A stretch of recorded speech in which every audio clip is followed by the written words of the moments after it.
बिस्मिल्लाहिर्रहमानिर्रहीम अस्सलाम वालेकुम व्यूअर्स। आज हम बना रहे आलू ताहरी, बहुत मज़े की बनेगी इंशाल्लाह। चले रेसिपी स्टार्ट करते हैं। बिस्मिल्लाहिर्रहमानिर्रहीम। हमने पतीली में ऑयल ऐड कर दिया था 1 कप, और देखिए हमने प्याज भी 2 बड़े साइज़ के ऐड कर दिए थे। अब हम इन्हें फ्राई कर रहे हैं। देखिए गोल्डन फ्राई हो गया प्याज। अब हम इसमें अदरक लहसुन 2 टेबल स्पून ऐड कर रहे हैं। अब इन्हें भी हम फ्राई कर लेंगे। ये देखिए अभी हमारे फ्राई हो गए हैं।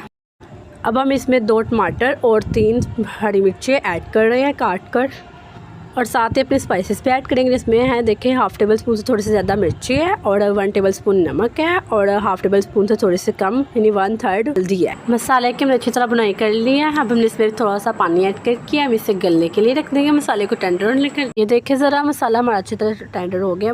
अब हम इसमें पोटैटो ऐड करें, आलू हमने ऐड कर दिए। अब हम इसे कवर करके इसे टेंडर होने के लिए रख देंगे। पोटैटो हमारे बहुत अच्छे से टेंडर हो चुकी है। अब हम इसमें राइस ऐड करेंगे और वाटर ऐड करेंगे। सबसे पहले हमने 5 कप वाटर ऐड कर दी है। देखिए हम कटोरी से डाल रहे हैं। अब हम इसमें राइस ऐड करेंगे, और अब राइस को टेंडर कर लेंगे और कवर कर देंगे। चावल टेंडर हो गया। अब हम इसे देखिए दम पर लगा देंगे। चावलों को दम हमने लगा लिया हुआ है। देखिए अब हम इसको कवर रिमूव कर रहे हैं। ये देखिए ज़रा चावल हमारे कितने कमाल के खिले खिले रेडी हुए हैं। ये देखिए ज़रा कितने कमाल के, कहीं से भी ये जुड़े नहीं है, कहीं से भी ये ख़राब नहीं हुए। देखिए इंतहा डिलीशियस यमी और कमाल के रेडी हुए। आप ज़रूर ट्राई कीजिए। चैनल को सब्सक्राइब करें, लाइक करें, शेयर करें। अल्लाह हाफिज़।